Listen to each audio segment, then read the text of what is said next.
Hi, welcome. Whether you're watching this right now, live, or later on, good morning, good afternoon, good evening. Today I'm going to be talking to you about tips to cut back or cut out alcohol from your life. That's why this is called Anxious Without Alcohol. And throwback to last week's Facebook Live, where I shared with you some of the ways that people with anxiety disorders are more prone to having a difficult relationship with alcohol. So, who am I? I'm Dr. Daniel Brayman, licensed psychologist in Winter Park, Florida. But enough about me here. Me, you're here for the tips. So, tip number 1 is set yourself up for success. What do I mean by that? Well, what I mean is you want to understand what your triggers are, the times, places, people, and props of your drinking. Now, you might be saying, what do you mean? I don't have any patterns. Well, if you struggle with your drinking, there's probably a few patterns that you might not be aware of yet. For example, some people I talk to discuss how, they're always looking for that 5 o'clock or that 3:30 or that 7 o'clock when they're done with dinner and they feel comfortable pouring a glass of wine or opening a beer, or maybe it's a happy hour where they're always going out with coworkers after work. Or the kids are asleep, I can drink now. So keep in mind, if there's certain times of the day that you associate with drinking, those might be triggers.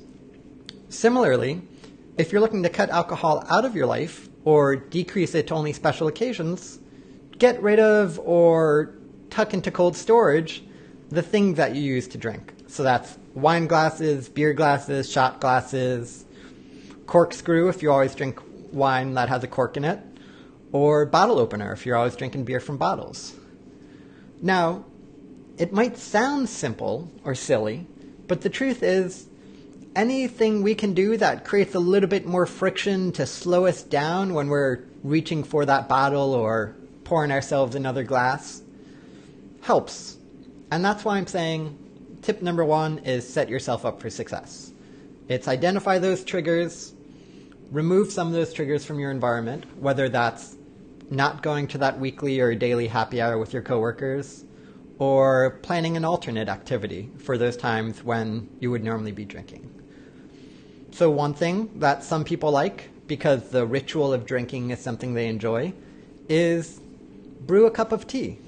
So it's not opening the bottle, getting out a fresh glass, but it's boiling some water. You've got that anticipation building.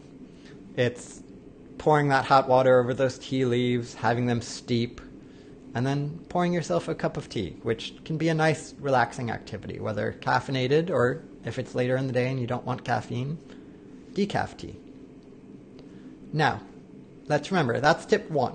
So just one step is set yourself up for success.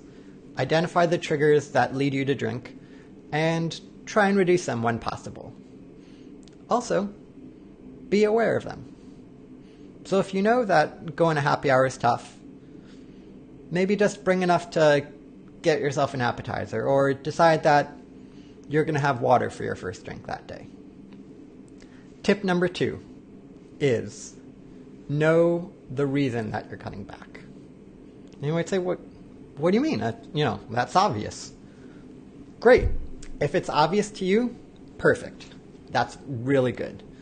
But for some people, they've got a lot of mixed feelings about cutting back on alcohol or cutting alcohol out of their lives.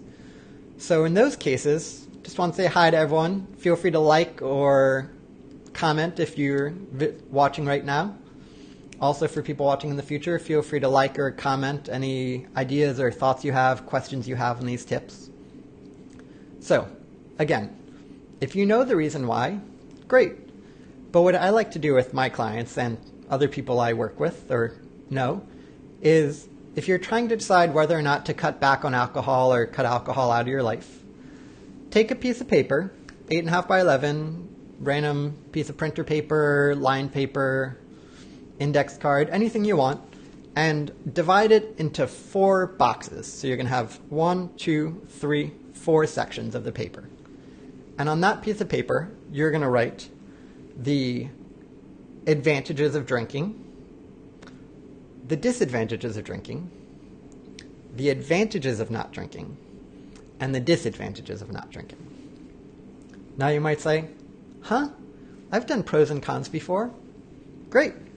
A lot of times when we do pros and cons, we only look at one side of things. So we might do the pros of drinking and the cons of drinking, or the pros of cutting back on alcohol and the cons of cutting back on alcohol. But we want to look at the whole picture, both the pros and cons of drinking alcohol and the pros and cons of not drinking alcohol. Because let's be honest, there's a reason you started drinking in the first place, and that it's taken up so much of your life. Might be anxiety, might be social anxiety, might be some difficult emotions you're working through that alcohol has kind of helped you to block out or fuzz out a little bit. Or it might be some conflicts you're avoiding, whether at home, at work, or you just don't have any other way of coping. And that's okay. You're not the only one. And that's a big thing I want to emphasize. If you're watching this video right now, if you're watching it later, you're not the only one who's thinking of cutting out alcohol or cutting down alcohol in your life. I talk with plenty of people, clients and not, who decide, you know what, even though it's really accepted, alcohol doesn't need to be such a big part of my life. So back to that activity. The pros and cons of drinking alcohol and the pros and cons of not drinking alcohol. I'm going to list a few right now that you can put on your sheet if they apply to you, and if not, don't worry about it. So, let's be honest. Some of the pros or positive aspects of drinking alcohol that come up when I'm talking to people on this activity. 1, the buzz, the sense of intoxication, right?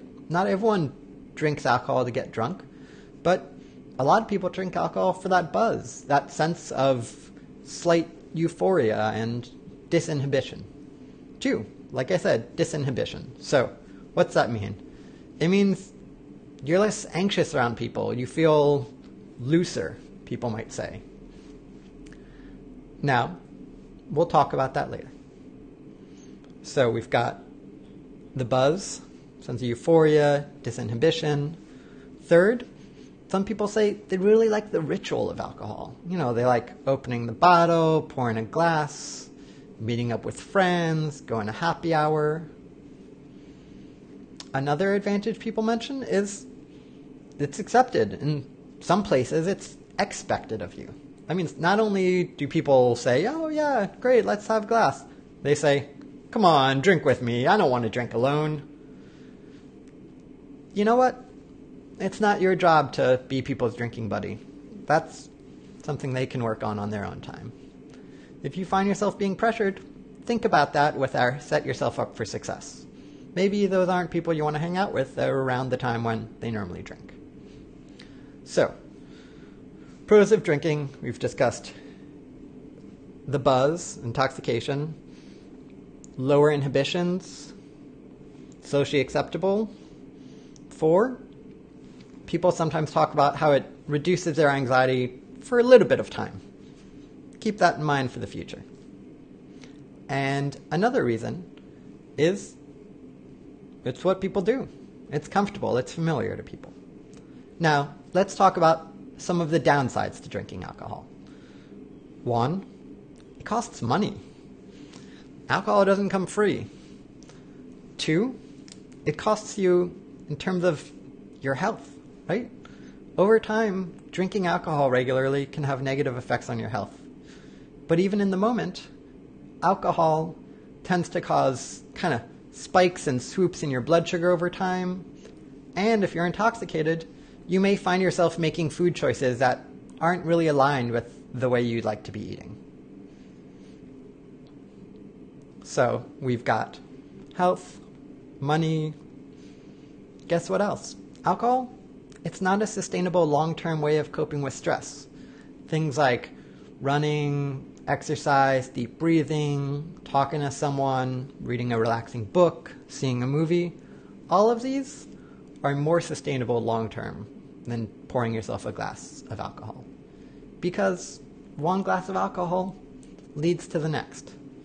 I'm not saying that anyone who has one drink is going to have a second drink, although that's more likely once your inhibitions have lowered, as we just said, right? You're more likely to make choices you might not otherwise make. whether that's talking to people with less stress at a party or accepting that second drink. Additionally, drinking alcohol teaches you one thing. It teaches you to drink alcohol. Whereas doing other things helps you learn that there are other ways to cope other than drinking alcohol. Okay, now let's go to that second half of the sheet. So the advantages and disadvantages of not drinking alcohol or reducing your alcohol intake. We'll start with the advantages. Advantages, you're going to feel better. Alcohol tends to kind of leave people fuzzy, sometimes even after you finish drinking. If you've woken up the next day hungover, or even later in the day if you drank earlier in the day, you're not going to be quite as clear-headed. 2, it'll help with your relationships. If you found that alcohol is getting in the way of your friendships, your romantic relationships, or maybe even your work, not drinking alcohol is going to improve those. Additionally, not drinking alcohol, as we said earlier, is going to save you money. I know it sounds silly, but think about this.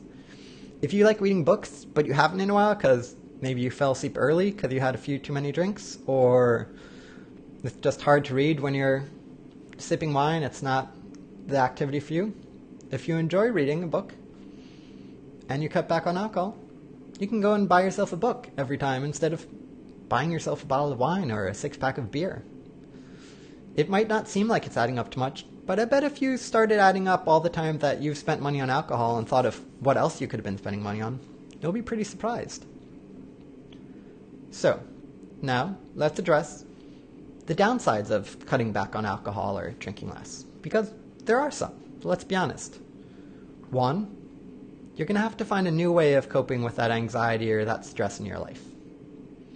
2, well, social situations that revolve around alcohol will be a bit trickier. You'll want to come up with some ideas or things you might want to say, whether it's, my doctor suggested I cut back on drinking, or just not really in the mood for a drink right now, or you could say, yeah, I'm trying to watch my budget, or trying to watch my blood sugar. I don't want to, cause too many blood sugar spikes or drops from my drinking. Now, what else? Well, you're not going to have that buzz. You're not going to have that ritual, right? Drinking less or not drinking doesn't get you drunk. No one's ever gotten drunk from not drinking. Alcohol intoxication, obviously. So, what's that mean? Well, it means there's other things you're going to have to do instead. Maybe find new hobbies, maybe explore different activities with your friends. Now some people say, but me and my friends, we always go to happy hour. Well, my bet is if they're your friends, they'd be up for doing something other than happy hour. Might it be a little strange at first? Maybe. Maybe not. Maybe you and your friends are going to discover, wow, we love going hiking. This is so much better. Or just taking a walk around town, or going to the local dog park and watching the puppies run around. That sounds pretty good to me, I'll be honest. But it might not sound good to you, and that's fine. All of this is about tips to help you find what works for you. There's no one-size-fits-all. Now, my third tip that I'm going to share with you today is that you are only human. That's right. Tip number 1 was set yourself up for sobriety. Tip number 2 is to keep your motivation in mind. Can you tell I'm checking my notes? Notes help. I won't lie. And tip number 3 is you're only human. Now, what does that mean? Well, it means that in terms of long-term sobriety and success in cutting down or reducing alcohol in your life, or cutting it out completely, it's important to know that relapse happens. If you have a relapse and you find yourself pouring a glass of wine or 2, or cracking open a beer or taking a shot when you really didn't want to, based on that activity we did before, that's okay. Is it great? No. Does it move you towards your goals? Not necessarily, but it's important to recognize that it's not a failure. Because here's the thing. If we view relapse as failing, then it makes it that much harder to get back on track. But relapse it's just a detour. It's not the end point. And so by recognizing that you're only human, and that relapse may happen, and cravings will definitely happen, we can plan ahead. So this way, if you find yourself having a relapse or having a drink or very tempted by a friend, coworker, family member to have another drink, just think, I'm only human, but Dr. Brayman reminded me to plan for this. So think of, what do you want to do in those situations? Let's say you had a drink. Let's acknowledge to ourselves, okay, I had a drink. That isn't what I wanted to do, but now that I've noticed it, I can make a different choice going forward. Now, why do I say this? Well, it's not uncommon if you've had a drink. If you view it as a failure, if all's lost in the world and there's no point in not having another drink, well, that's a pretty slippery slope, as you've probably known or experienced or seen in other people in the past. Whereas if you have a drink and it's not a failure, but it's, oh yeah, I was kind of expecting this. Okay, so instead of having another drink, maybe I'm going to leave the place where I am right now. So if you're at the bar, leave the bar. If you're at home, maybe take a walk around the block. Something that's going to shift your perspective, get you out of that context that you were in where you had the drink, and maybe even take out the piece of paper that you wrote your reasons on. Remind yourself, what are the reasons that you're deciding to cut back or cut alcohol out of your life? Because sometimes those reasons, the very same ones that helped you reduce alcohol in the first place, can help you in those moments. Recognize, you know what? I'm human, and these are all the very human reasons I have for wanting to cut back alcohol or cut it out entirely. And for those same reasons, sometimes I'm going to have a misstep. I might have a drink, or there might be so much stress that it's hard to shift to my new methods of coping, such as exercise, reading a book, talking to someone, talking to a friend, family member, or therapist. So, overall, like I said, you're only human. It's not a failure, it's not the end of the world if you have a drink. It just means come up with your plan. In the same way that people talk about emergency preparedness so that you and your family know what to do in case of an emergency, or if you're at work or at a school, you've probably done a fire drill so people know what to do when an actual fire might occur.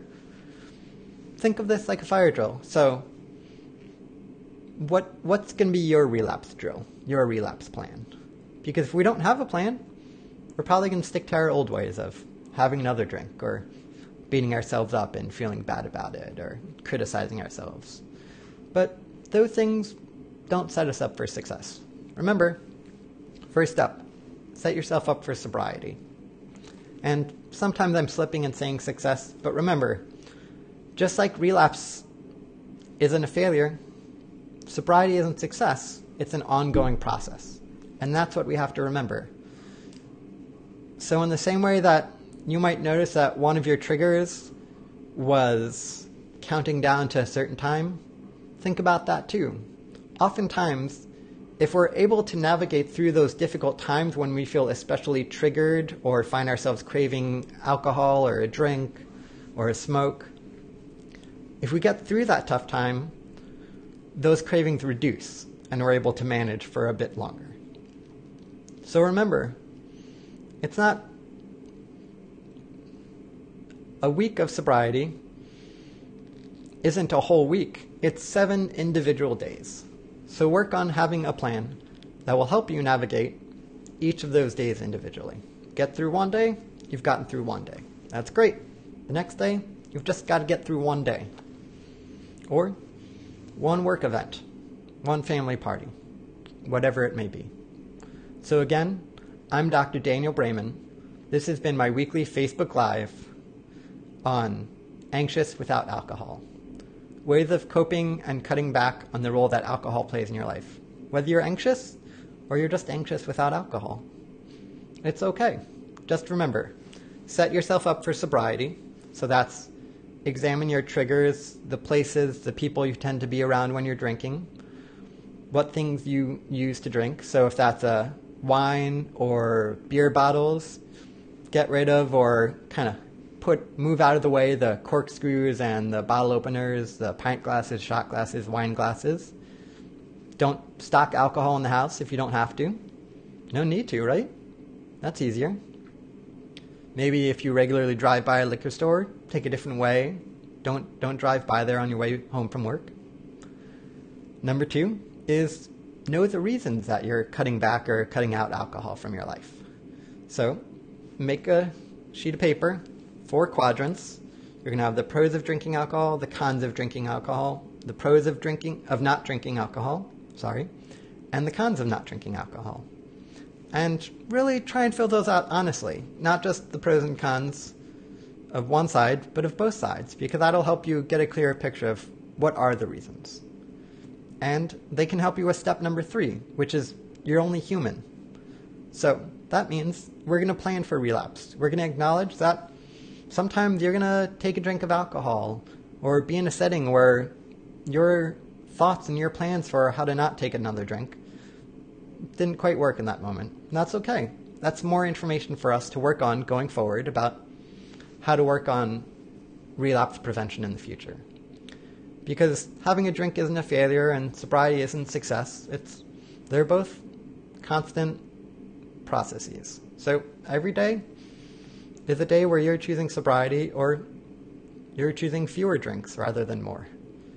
And through that, you're going to gain the skills to be able to explore other ways of managing stress and coping with anxiety, depression, fights with family members or loved ones, or stressful work environments. Because the truth is, alcohol might help you in the short term, it's not going to help you in the long run. Again, I'm Dr. Daniel Brayman, licensed psychologist working out of Winter Park, Florida. I also provide online therapy to individuals located in Pennsylvania, New Jersey, and the entire state of Florida. You can check me out at facebook.com/Dr. Brayman. That's DrBraman. Thank you so much for joining me today. I hope you found this helpful, and I hope you tune in next Tuesday at 12 p.m. to hear what I'll be talking about that week.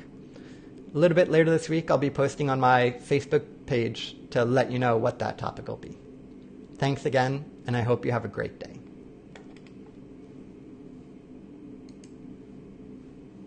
And now, to figure out how to stop this.